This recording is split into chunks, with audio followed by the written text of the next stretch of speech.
Hello and welcome to Module 4, Qualitative Research Paradigms. And of course the next one is quantitative. But I'm wondering, I generated this word cloud because I thought you might be feeling like this about now. Like these terms are starting to all just kind of jumble together in your head. And you're wondering how they all work together, which ones you should pick, which ones speak to you.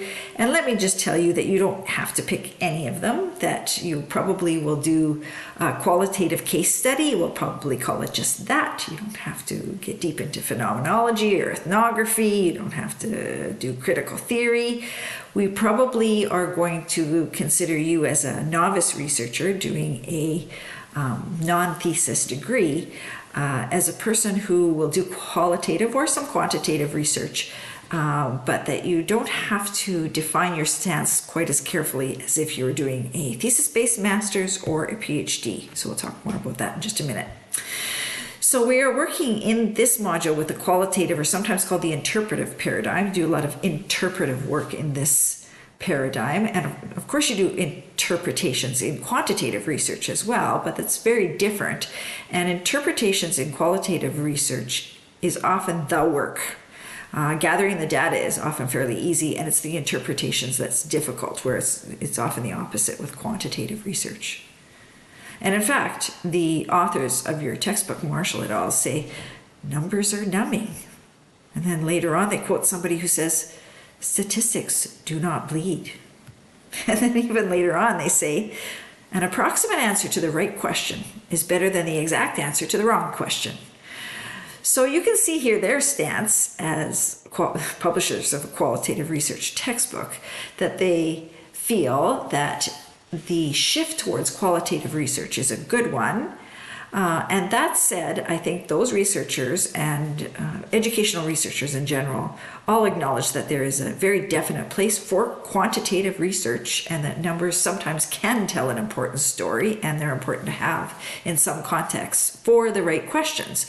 But I think in past, historically, we've seen that sometimes quantitative research methods and numbers have been used to try to answer questions that those numbers really can't answer, that you'll need some qualitative traditions to answer. Okay, here's Emil Durkheim and my horse. So you might wonder what these two things have in common, which is not much. But Emil Durkheim was kind of the father of sociology, and he considered himself an educational theorist, and he said things like this. Society can survive only if there exists amongst its members a degree of homogeneity. Education perpetuates and reinforces this homogeneity by fixing in the mind of the child from the beginning the essential similarities that social life demands. So he saw school as a good thing that socializes children, that allows them to function well in society. And that's where my horse comes in, because lately I've been teaching my baby horse. This is not the baby horse, this is the well-trained horse, and he's standing nicely at the trailer tied up, and he'll stand there for any length of time because I've trained him that eventually I'll untie him and he'll get some kind of thing that he likes, like to go home or to go for a ride out in the forest. And so he is socialized. And sometimes I often compare the kinds of horse training things I do to what we do to or with kids in school. And so is this a good thing or a bad thing? In the case of horses, we work with them very carefully to make sure they can live with us humans. They don't hurt us. And eventually we don't hurt them, because if we can't live with them, then it's going to be probably bad news for any animal, whether that's a vicious dog or a dangerous horse. And so this socializing is not necessarily a bad thing. And Durkheim did not, of course, see it as a bad thing. He saw it as necessary. Along comes Piaget and Dewey a little bit later on. John Dewey, of course, I'm sure you've heard of him before, kind of the father of experiential education. He thought that students should get out and experience things, not be just told things. And so I think we would all agree with that today. It's hard to argue against what he says. And Piaget, of course, he had the stages of child learning, but he also said the principal goal of education should be creating people who are capable of doing new things, not simply repeating what other generations have done. So I think you can see here a shift towards a more progressive view of what education should be, what children should learn in school. And then there was something called the Frankfurt School, which is a group of academics that worked beginning in Germany, but eventually moved to New York for good reasons, because many of them were Jewish and the Second World War was approaching. And it was a reaction in part to Nazism. And we have people like Marx, Hegel, I have Hegel twice there, Marx, Hegel, Freud, Habermas. And so these theorists were the fathers. And of course, they are all white males, right? So I often call these the dead white guys, because all of the people we've talked about so far are dead, white, and guys. But this was the origin of critical theory. So being critical of the structures that we have in our society, especially in their case, capitalism. And they started these themes of social justice and emancipation, which is freedom from these social structures that repress. And so especially repress, in their case, things like Jewish people or poor people. They didn't get around to the other people, like the women or the people of color yet, but this was the origins of starting to look at critically at what education does and what society does in general. Eventually, there was Foucault, who is, of course, a French theorist, and he writes beautifully. I hope you get a chance to read him if you haven't already. Even though it's translated from French, if you're reading in English, it's still beautiful prose. And he talks about, he's really hard to argue against. He talked in the 1970s about schools being part of a surveillance society, kind of prescient, I think, that schools, in fact, serve the same functions as prisons and mental institutions. They define, classify, control, and regulate people. And he was not thinking, like Durkheim did, that this was a good thing. He was thinking that this represses certain groups, that this is harmful for people, and that it takes away things like creativity and imagination. Freire and bell hooks are two kind of heroes of mine as well, and of course more recent. Both of them take what we might call an emancipatory stance, the stance that people who are repressed should get a fair shot, and that schools should recognize that they're often repressing certain groups of people. So for example, Freire said, education does not change the world. Education changes people. People change the world, and so we should pay attention to how we are teaching children and think about how they can help to emancipate or free some of these more repressed groups of people. And bell hooks is just lovely. Her prose is beautiful. She says things like, when we drop fear, we can draw nearer to people. We can draw nearer to the earth. We can draw nearer to all the heavenly creatures that surround us. And she often talks about hope for education, hope for society, as we use love to reach out to each other. So I hope you get a chance to read some of her work. It's just absolutely inspiring. I can't do her justice just by talking about her for a minute like this. But I think you can see how the flavor of educational research has changed over the decades, especially in the last, say, 100 years. What does this mean for you? Well, it does not mean that you have to learn all those words.